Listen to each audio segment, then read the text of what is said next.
Yon. Morning.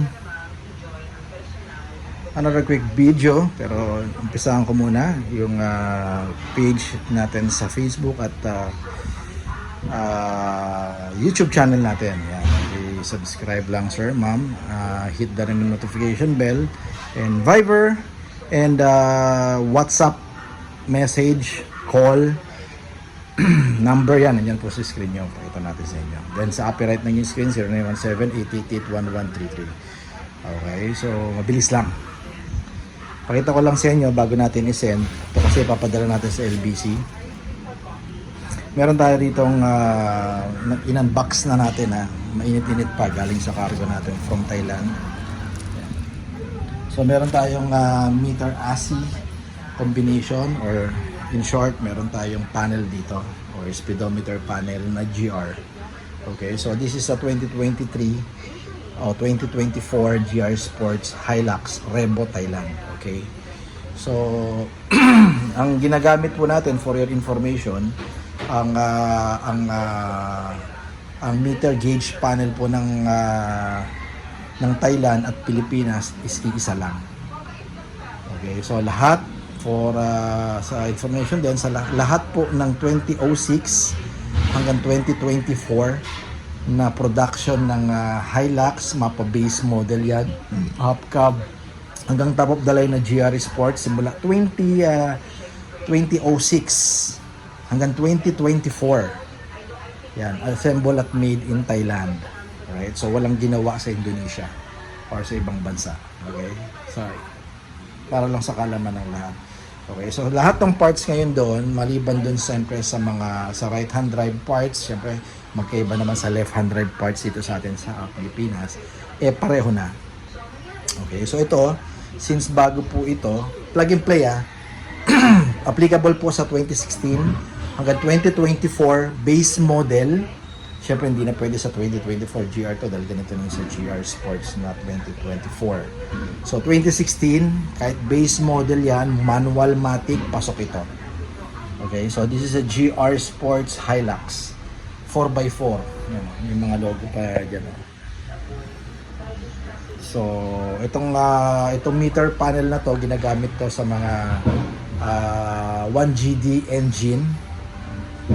Pero basta kahit 2GD engine pwede to. Pero kasi to pasok, dinesign talaga or lumabas ito sa 1GD engine, sa 4x4. Okay? Kagandahan doon, pasok pa din siya kahit sa manual transmission or yung mga 2GD engine. Okay? Yung mga 2.4. So 2.4, 2.8, pasok ito. Plug and play. Wala tayong gagalawin. Lalagay lang natin, ipa-plug in lang natin yung tatlo dyan at gagana na.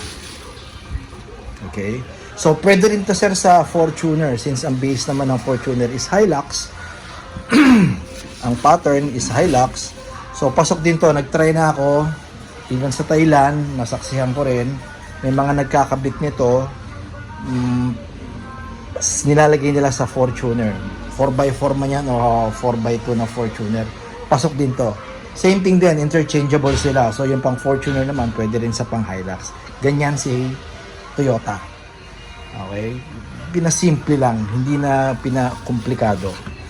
Pero syempre, this is a brand new. So, kagandahan nito, since brand new siya, 0-0 ang mileage nito. Okay? So, meron tayong konting charges kung gusto nyong ipa-adjust na natin to sa planta sa Thailand, dadalhin dito sa Pilipinas, kakabit nyo sa inyo is mileage na gusto nyo. Okay, o ipapattern nyo dun sa auto nyo. Pwede yon. Okay, just let me know, just send me a message and tawag kayo, pwede naman para mapag-usapan natin. Okay, so this is original parts, genuine, brand new. This one is 33,000 GR Sports, pang Hilux 2016 hanggang 2024, pasok ito. 0 mileage, okay? Since brand new to. Papadala natin to kay sir. Kung ako nagkakamera sa Iloilo. Okay? Kakabit niya sa auto niya. Para mag-upgrade yata. Conquest yung sasakyan niya, kakabitan niya nito. Alright? So, meron naman tayo dito sa kabila. Ito, papadala naman natin to sa Bataan. taillight naman to, mag-upgrade din si sir. Dalawa yan, left and right. Yan, brand new. Ito yung mga pang ginagamit naman sa Conquest, 4x2, 4x4, and GR Sports din na Hilux Revo. Okay, so sa mga mag-upgrade naman, this is the latest version ng Hilux. Meron na siyang, alam ko may DRL na rin to, na LED. Then may kasama na rin mga bulb. Yan, latest to, na GR Sports na ginagamit pati sa Hilux, ganito. Pareho sila eh. Pareho lang itsura eh. So sa mga mag-upgrade naman sa 2016, once again, kung hindi pa ganito itsura ng taillight nyo, plug and play, pwede natin ikabit to.